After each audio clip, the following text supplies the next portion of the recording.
우리가 신약 성경을 분류할 때에 디모데전서, 디모데후서, 디도서 이 세 권의 서신을 목회서신이라 그렇게 분류합니다. 목회자들이, 교회를 섬기는 목사들이 하나님의 교회를 섬기는 원리, 그리고 방법, 실제를 보여주시며 예수 그리스도의 선한 일꾼이 되라고 권면하는 책들입니다.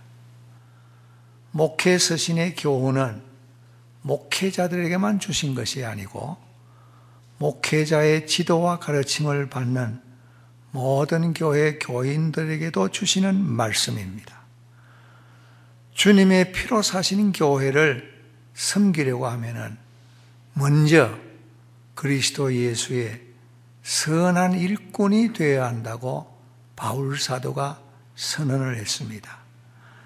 여기에 나오는 일꾼의 의미를 먼저 생각하자 합니다. 여기에 나오는 일꾼의 의미는 우리말로 번역하면 집사라, 디컨, 디아코노스인데 헬라말로는, 영어로는 디칸입니다. 이것은 집사라는 뜻입니다. 일반적으로 우리가 많이 들은 대로. 그러나 이 단어가 디모데전서 3장 12절에도 나옵니다. 여기에서는 집사직을 의미하는 것보다도 직분을 의미합니다. 그리고 신약 여러 곳에서 이 말은 집사로서 구실을 다한다 하는 그런 뜻으로 사용되지 아니하고 섬긴다, 직분을 맡는다 하는 뜻으로 사용이 되었습니다. 그러므로 여기 선한 일꾼이라고 하는 것은 그의 직분과 그의 맡은 사람들과 무엇보다도 그의 하나님께 헌신하기를 좋아하는 사람, 하나님을 섬기는 일에 아주 호의를 가지고 좋아하는 사람을 가리킵니다. 그리고 진리에서 떠나는 데 대해서 경고를 주는 사람, 이단을 취급하는 방법을 보여주는 사람이라 그렇게 해석이 됩니다. 둘째로 생각할 것은 선한 일꾼이 되는 길을 이 본문에서 세 가지로 살펴보려고 합니다. 먼저 믿음의 말씀과 선한 교훈으로 양육을 받아야 합니다. 선한 일꾼이 되려고 하면 하나님의 말씀으로 양육을 받고 선한 교훈으로 양육을 받아야 된다, 그렇게 가르칩니다. 여기에 믿음의 말씀이라고 하는 것은 참된 기독교 교리를 말합니다. 우리가 예수를 믿고 신앙생활할 때에 무엇을 믿습니까? 할 때에 거기에는 반드시 교리적인 문제가 나타나는 것입니다. 교리적인 문제를 취급해야 돼요. 당신이 하나님을 믿는다고 할 때 하나님은 누구시지요? 예수가 누구시지요? 성령님이 누구시지요? 예수 믿고 구원받는다고 하는데 구원이 뭡니까? 그래서 믿음의 말씀을 양육을 받아야 되는데 이 믿음의 말씀이 참된 기독교 교리를 구체적으로 나타내요. 바울 사도가 여기서 강조하는 것은 영적으로 훌륭하게 양육해 줄 수 있는 어떤 교리의 요약을 말합니다. 바울이 디모데를 에베소 교회로 보냈습니다. 에베소 교회를 개척하고 디모데를 보낼 때에 거기에서 목회하게 할 때에 그 교회는 거짓 교사들이 우후죽순같이 일어났어요. 예수는 이런 분이다. 우리의 신앙은 이렇게 신앙생활을 해야 된다. 저마다 자기 나름대로의 신앙을 이야기하는 이단들이 판을 치고 있었습니다. 그래서 바울 사도는 본문에서 보면은 1절부터 우리가 참고하는 것이 좋습니다. 4장 1절부터 여기에 보면은 이단을 가르치는 자는 믿음에서 떠나 귀신의 가르침을 쫓는다. 이단을 가르치는 자는 귀신의 가르침을 쫓는다고 정의를 했어요. 귀신의 영은 거짓말을 하는 영입니다. 열왕기상 22장 22절에 보면은 아합 왕을 전장에 내보내서 죽게 할 계획을 세워라. 그럴 때에 거기에 귀신들 가운데 우리가 가서 거짓말 하는 영이 되어서 이 아합 왕을 지지하는 선지자들의 입에 거짓말을 넣어주겠습니다. 전쟁에 나갔으면 꼭 이깁니다. 그렇게 우리가 거짓말을 하겠습니다. 하는 그런 거짓 선지자들이 있었어요. 그들의 말을 듣고 아합은 전쟁에 나가서 전사를 당했습니다. 둘째로 믿음에서 떠나서 귀신의 가르침을 받는 자들은 4장 2절에 보니까 양심에 화인 맞은 사람이라고 그랬습니다. 이는 믿음에서 떠난 자를 가리켜요. 초대교회 시대에 주인과 노예가 함께 교회에 나가서 신앙생활했습니다. 그때에 주인들은 노예에게 화인을 찍었어요. 쇠를 달구어서 그 살에다가 화인을 찍었습니다. 도장을 찍었어요. 그 도장을 찍은 화인은 너무나 뜨거워서 살이 타고 그 살이 딱딱해졌습니다. 그럴 때에 주인은 화인 맞은 이 노예는 내 소유다. 자기 소유권을 이야기하는 겁니다. 소유권을 나타냈어요. 그래서 이 화인 맞은 양심과 같은 이단들은 누구의 소유냐? 사단의 소유다. 그걸 바울이 증거했어요. 양심이 화인 맞은 사람들은 자기 자신의 악한 행동에 대해서 감각이 없습니다. 화인 맞은 그 부분은 감각이 없어요. 신경이 죽었기 때문에. 양심이 화인 맞은 자들의 주인은 사단입니다. 그 죄를 지어도 감각이 없습니다. 셋째로 외식함으로 거짓말하는 자들이라고 말합니다. 이것은 마귀들로부터 조롱받는 자들입니다. 사단은 사람들을 꾀어서 하나님 위에 오르려고 합니다.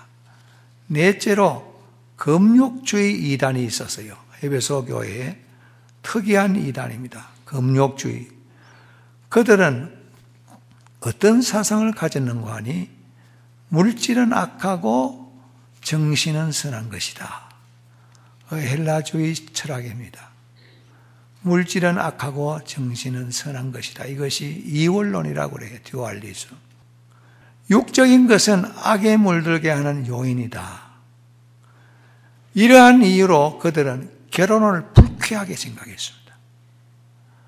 엄격한 채식주의자들로 전락이 되었어요. 그래서 바울 사도가 로마서 14장 2절에 보면은 어떤 사람은 모든 것을 먹을 만한 믿음이 있고 연약한 자는 채소를 먹느니라. 채소만 먹었어요. 육식은 금했습니다. 혼인을 금하는 이 풍속은 그 후에 에세네파라고 하는 신앙파가 있었는데 이 에세네파에서 또 시작이 되어가지고 테레피우테파라고 하는 이 파로서 또 유행이 되었습니다. 여기에서 발전해서 나간 것이 소위 성경에 나오는 에베소서에 나오는 또 다른 서신에 나오는 영지주의자라고 하는 교리입니다. 노스티시즘이라고 그러는데 이 영지주의의 교리는 1세기부터 2세기까지 초대교회에 두루 전파되었어요. 그 영지주의에서 이야기하는 것은 육체적 쾌락은 죄다. 성결하게 되는 것은 금욕을 통해서만 가능하다. 기독교인들이 거룩하게 사는 것은 금욕을 해야 된다. 그래서 4세기에 이르러서 이 수도사들 가운데는 애굽의 광야로 가서 은둔해서 살았습니다. 사람들과 왕래를 끊었습니다. 불에 익혀서 먹는 양식을 금했어요.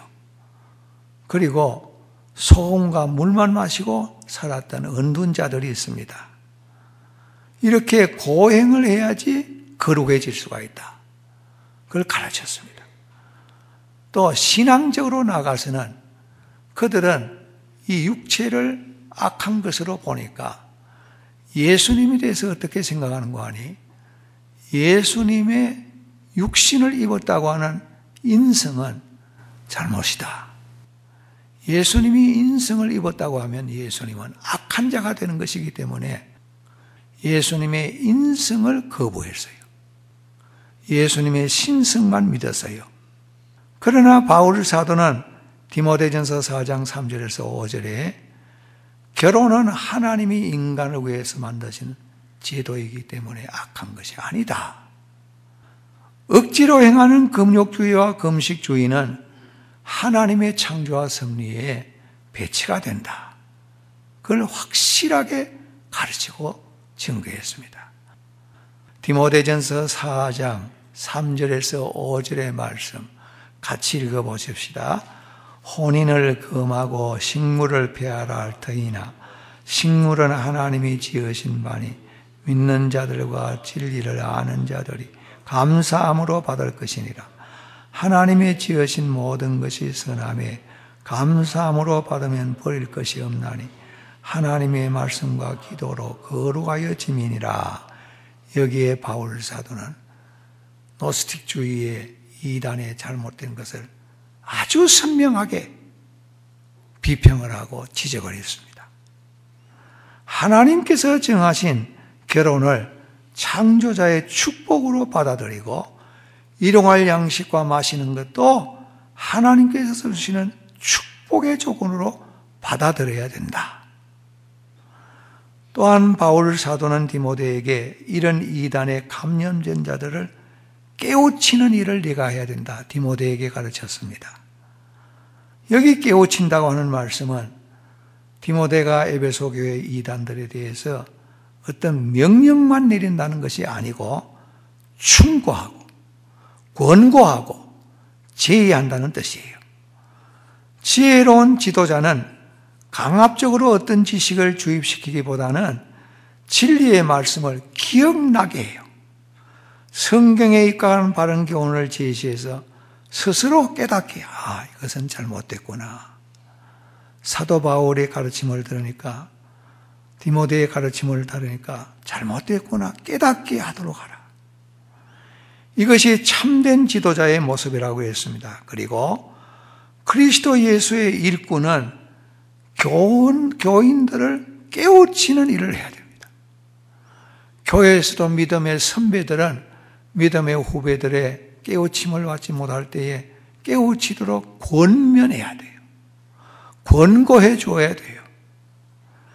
예수 그리스도의 선한 일꾼은 진리와 유사 진리를 분별하는 예리한 영적 지혜를 가져야 합니다.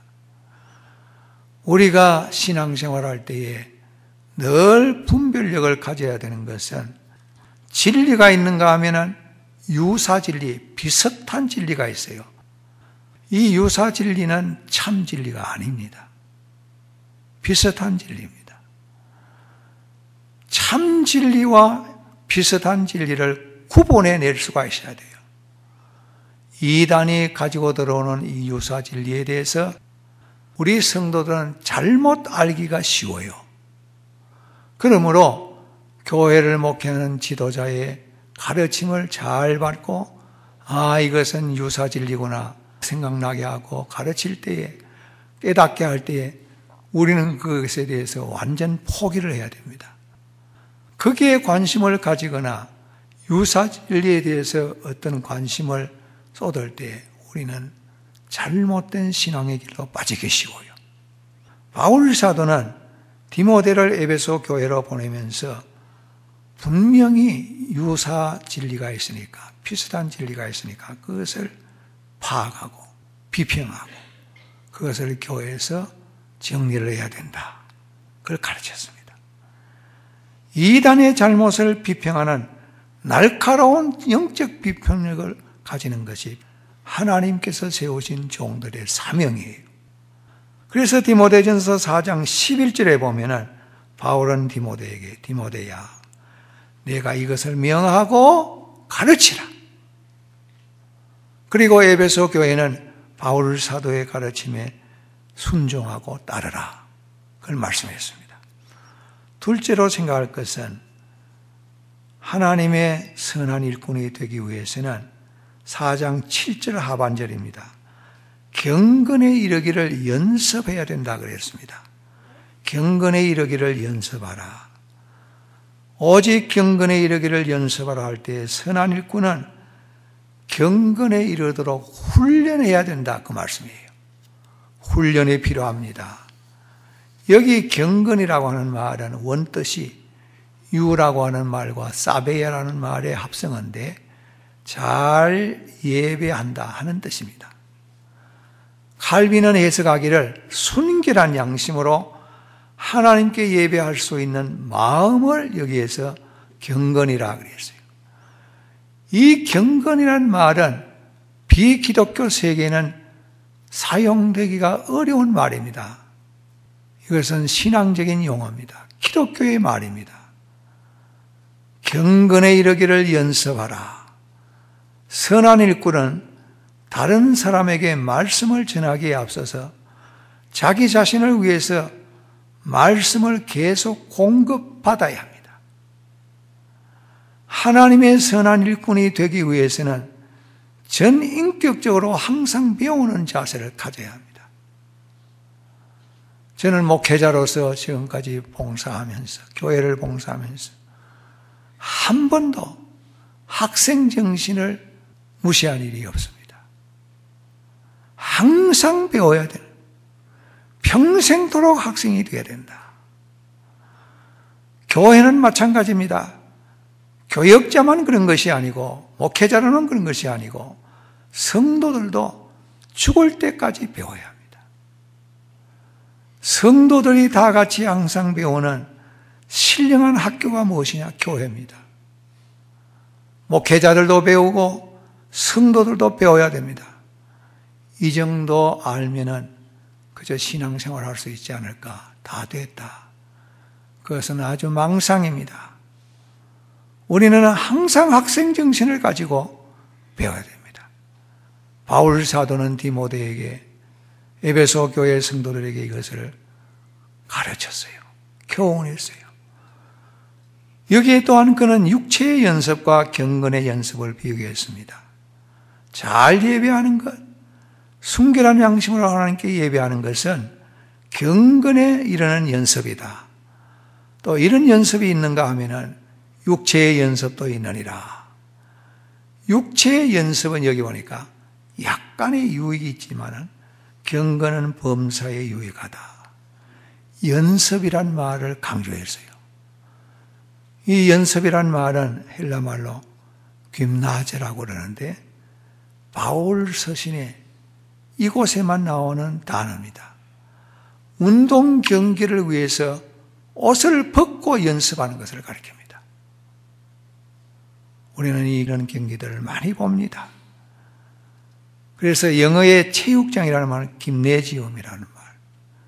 이 말은 김나제라고 하는 헬라 말에서 온 말입니다.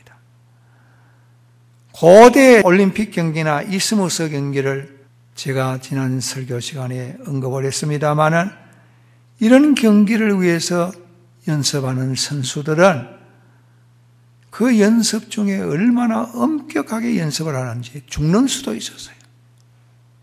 경건에 이르기 위해서 바울 사도는 디모데에게 최선을 다해서 훈련하라.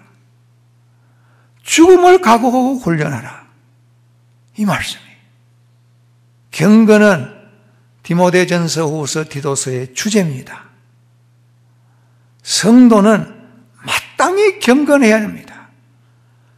허탄한 신화 이야기나 시간의 정력을 소비하지 말고 그 시간에 경건에 이르는 연습을 하라.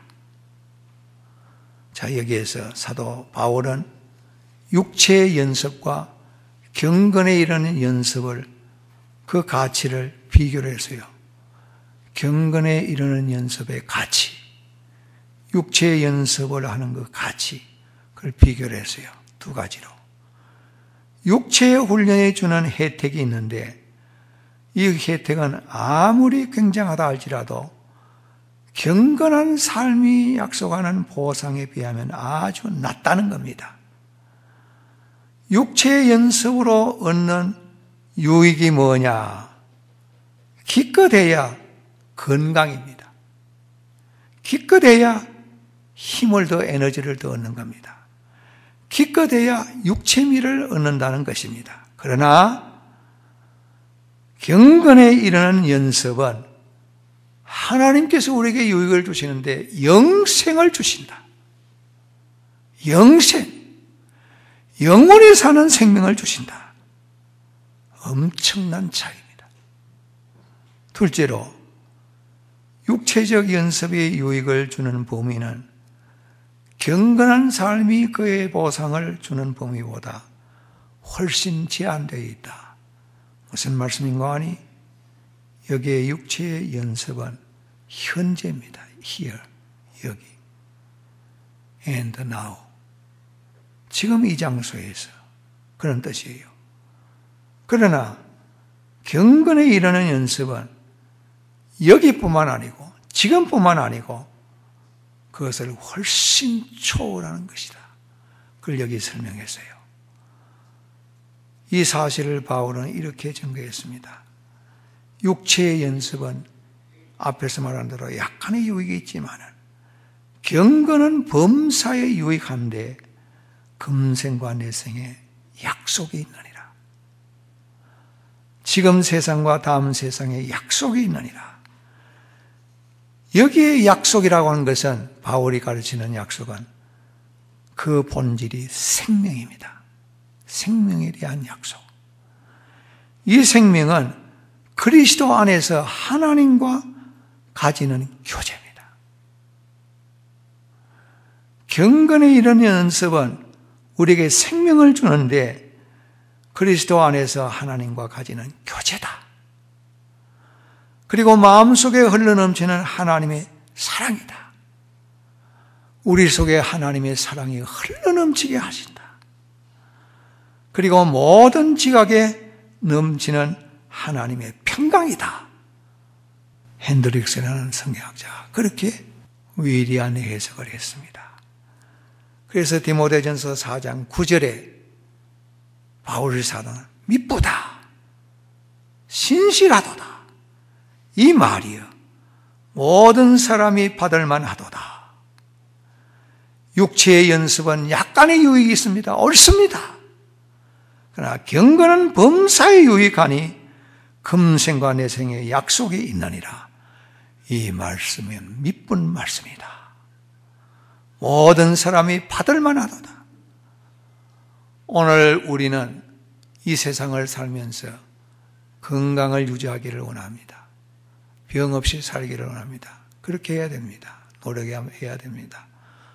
그러나 더 중요한 것은 경건에 이르기를 연습하는데 전력을 쏟아야 돼요. 경건에 이르는 자가 되어야 됩니다. 셋째로 4장 10절의 말씀을 보면 예수 그리스도의 선한 일꾼이 되기 위해서는 소망을 하나님께 둬야 해요. 소망을 살아계신 하나님께 두라. 이를 위하여 우리가 수고하고 진력하는 것은 우리 소망을 살아계신 하나님께 두미니 곧 모든 사람 특히 믿는 자들의 구주시라. 예수 그리스도의 선한 일꾼들, 우리 성도들은 영혼에 대한 분명한 시각이 있어야 됩니다. 물론 오늘이라고 하는 날에 최선을 다해서 열정적인 사역을 해 나가야 하겠지만은 하나님이 마련하신 천국을 기억하면서 하나님의 일에 임해야 합니다. 우리는 우리의 시각이 이 세상만 바라보면 안 됩니다. 하나님의 나라를 바라봐야 합니다. 저 천국을 바라보아야 됩니다. 하나님께서 우리를 위해서 예비하신 하나님의 나라를 우리는 바라보아야 합니다. 이것은 현실 도피주의적인 사상이 아닙니다. 하나님의 일꾼의 모든 초점은 하나님의 영광에 있기 때문에 하나님은 우리의 모든 일에 유일한 소망입니다. 여러분은 이 세상의 유일한 소망으로 생각하십니까? 고치세요. 하나님이 나의 유일한 소망입니다. 하나님이 나의 전부입니다. 하나님이 나의 소망인 것을 확신하고 믿으면서 그 나라와 하나님께 소망을 두는 산 소망을 가지는 성도들이 되어야 합니다. 예수님은 제자들을 부르시고 예수님 자신이 유일한 소망이심을 이렇게 보여주었어요. 예수님께서 세 제자 베드로, 야고보, 요한을 데리시고 변화산에 올라가셨습니다. 그때 베드로가 보니까 엘리야도 나타나고 모세도 나타나고 예수님도 나타나서 예수님께서 얼마 후에 십자가에 달리실 것을 서로 의논하고 계셨어요. 그 의논을 들은 후에 이 베드로는 예수님께 요청을 합니다. 주님, 우리 여기 있는 것이 좋사오니 내가 천막 셋을 짓겠습니다.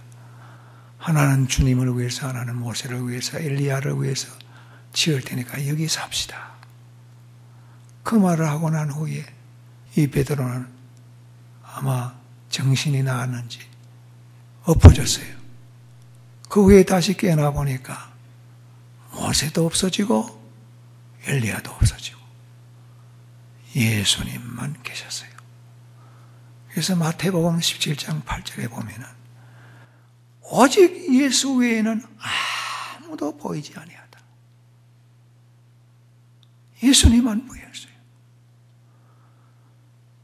그래서 베드로는 이 부활의 주님이 산 소망이라고 증거를 했습니다. 베드로전서 1장 3절에 찬송하리로다. 우리 주 예수 그리스도의 아버지 하나님이 그 많으신 긍휼대로 예수 그리스도의 죽은 자 가운데서 부활하심으로 말미암아 우리를 거듭나게 하사 산 소망이 있게 하셨다. 주님은 우리의 산 소망이십니다. 바울은 하나님이 소망의 하나님이라고 힘있게 증거했습니다. 로마서 15장 13절에 소망의 하나님이 모든 기쁨과 평강을 믿음 안에서 너희에게 충만하게 하사 성령의 능력으로 소망이 넘치게 하시기를 원하노라. 바울도 소망을 하나님께 두고 살았습니다. 그 하나님은 소망이 넘치는 하나님이라고 그랬습니다. 요한계시록 22장 12절에 사도 요한은 예수 그리스도의 선한 일꾼들에게 상급의 소망이 있다고 증거했어요. 보라, 내가 속히 오리니 내가 줄 상이 내게 있어 각 사람에게 그의 일한 대로 갚아주리라. 그러므로 소망을 하나님께 두고 소망을 주님께 두는 자는 복이 있습니다. 시편 146편 5절 말씀 우리 같이 한번 봉독하겠습니다. 시편 146편 5절 야곱의 하나님으로 자기 도움을 삼으며 여호와 자기 하나님에게 그 소망을 두는 자는 복이 있도다. 복이 있도다. 사단의 특징은, 죄의 특징은 우리를 낙심시키고 소망이 없다고 절망케 합니다. 불신앙의 특징은 소망이 없고 절망만 보게 합니다. 히틀러 치하에서 독일 군들이 유대인들을 600만 명이나 학살했을 때에 가장 장애가 되었던 것이 뭔지 아세요? 독일군의 양심이었어요. 유대인을 처형하는 독일 군인들의 양심이 장애물이 됐어요. 독일 정부는 독일군의 양심을 마비시키기 위해서 고도의 심리전을 벌였습니다.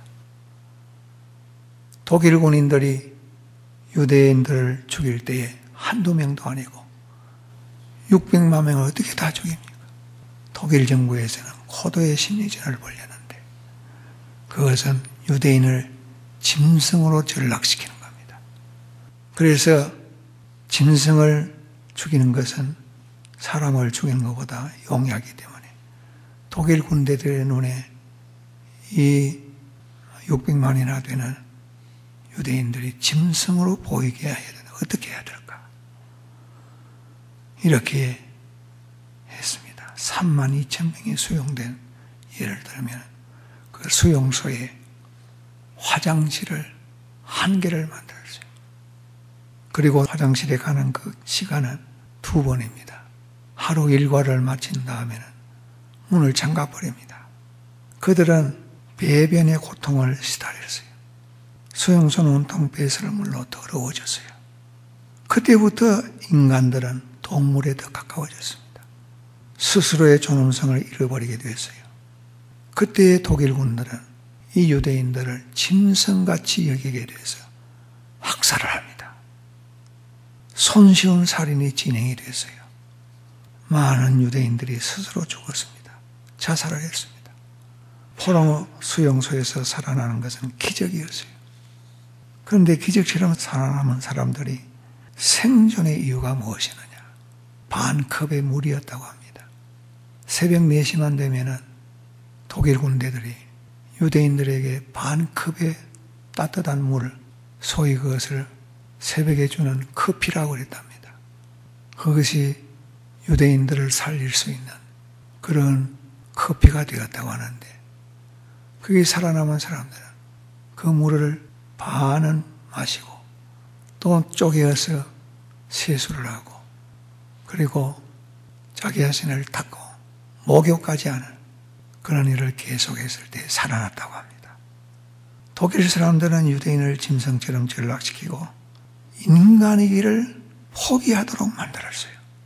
그때 나는 인간이다 말할 수 있는 유일한 길이 바로 반컵의 물이었다고 합니다. 그들은 죽어도 짐승이 아니라 인간으로 죽기를 소원했어요.